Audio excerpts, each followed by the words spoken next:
On the phone now is one of our favorite guests and a guy never at a loss for words when someone in Miami loses, much less win. Our Miami sports expert, Jeff DeForrest, on the phone. What's up, Jeff? A lot of excitement down here. I was reading about the plans for a parade in Palm Beach. I figured that was in conjunction with the Heat winning the championship, but of course not. It's all about your upcoming appearance here in West Palm Beach. They're celebrating Artie Lange coming to town. That's right, man. It's going to be fun. It's a club I've played before, but not for a long time. And may I say, it's ass running amok down there. Yeah, it's a great place. I heard it was a combination fish store strip club that turned into a comedy.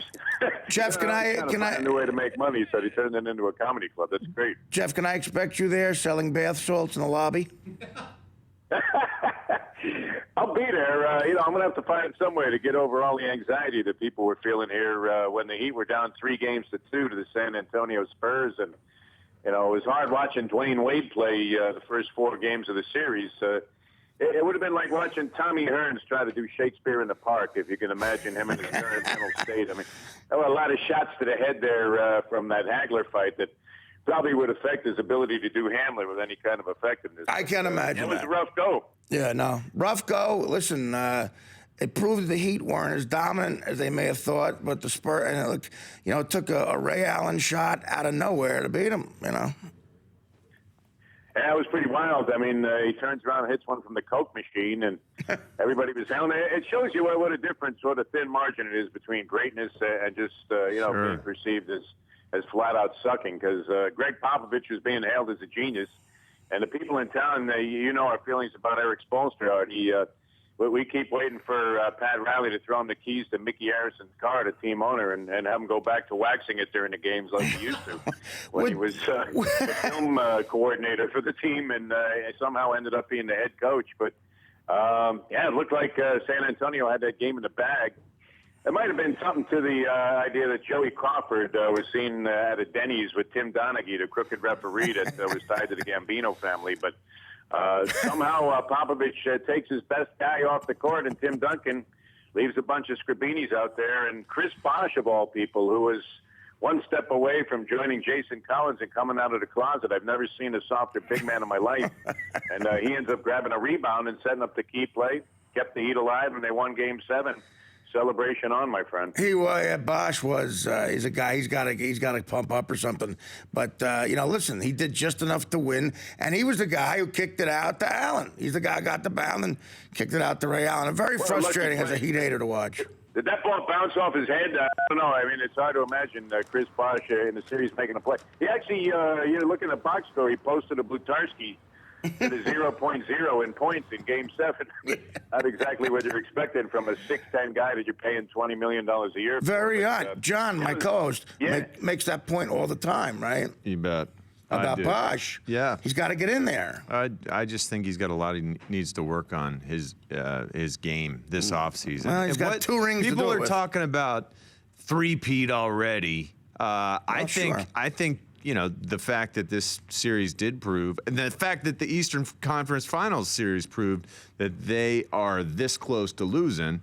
What do they do this offseason, Jeff? What do they need to do, and how do they do it to make sure that next year they can kind of secure that three-peat?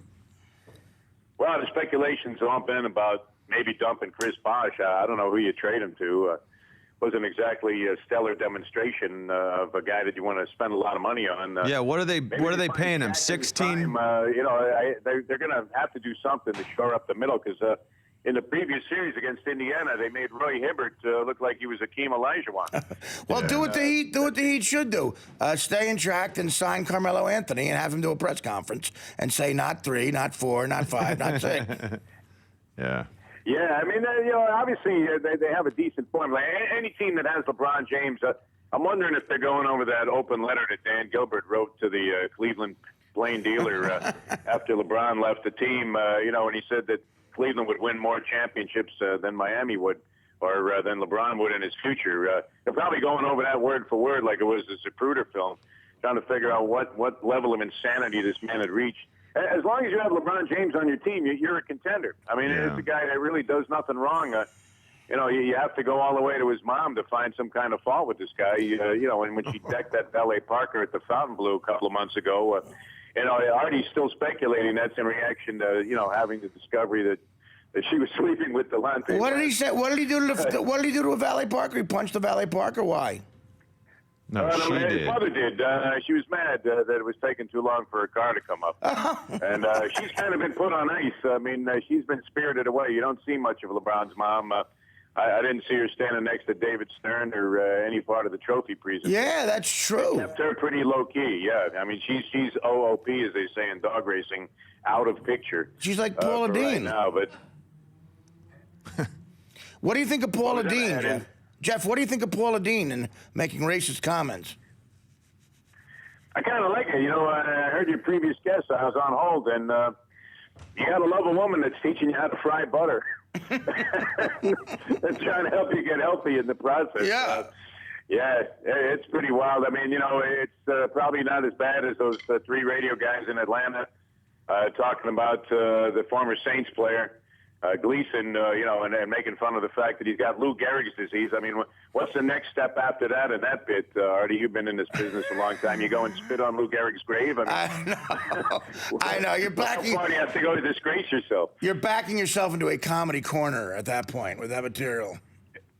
Yeah, there's not too many places that you can go from there, except, your next announcing job, is asking people if they'd like it supersized for the next 4 or 5 years until people forget about it or until somebody else. That's what they deserve. Makes a fool of himself.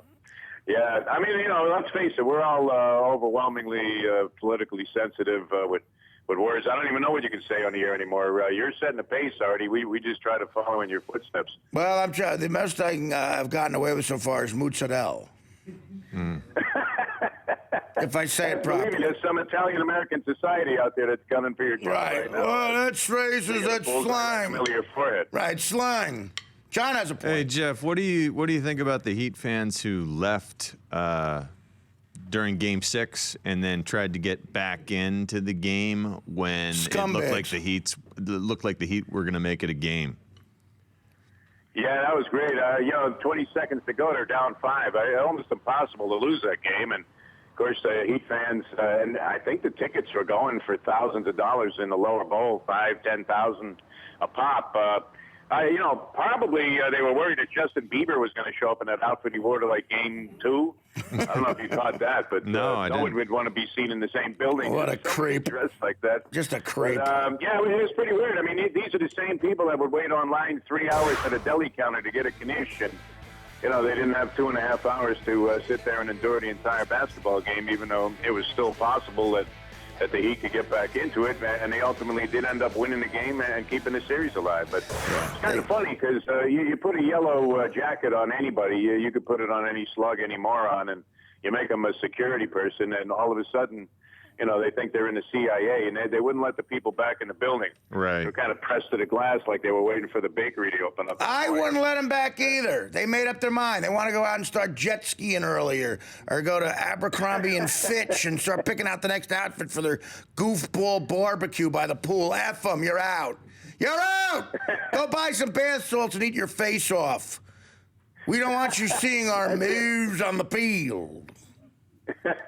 They don't want to be victimized by any of the weird crime that we have here. I mean, I think that was in the general vicinity of where the face-eating zombie was in the fridge going back 6 months ago. So, you know what? You got to watch out for your health. I don't blame them for running out of the building. Yeah. The fact that they even knew that there was overtime and they should run back was somewhat of a surprise for the fans here. All right, well, listen, Jeff, we appreciate you coming on as always, man. You always sum it up properly, and let's see, maybe it'll be a three-peat. Who knows? I hope not, but we love you. We're going to talk. You know what we're going to do? We're going to do a real fun thing. Around August 18th, we're going to get a Marlins update from you. That sounds good. I think they were mathematically eliminated in early May, so we'll have all the prospects that they accumulated at the trade deadline. Well, we'll have the lowdown on all of those guys. I've just been told during our 2-week break in July, first 2 weeks of July, you'll be filling in for us, and we appreciate that as always. The great Jeff DeForrest. Yeah, always a good time, Artie, and look forward to seeing you down here in Palm Beach. As I said, the whole town is excited about it. Are you really coming, Jeff? I want to try and get up there. Yeah, I heard. People more psyched about this than they were about the Ray Allen jumper. So, well, Danny Filato's going to give you Danny. Give him Tim's number. Danny's going to give you my road manager's number. So if you decide to come with a guest, it's on me. All right. All right, sounds good, my friend. That'll be great. Later on, Jeff.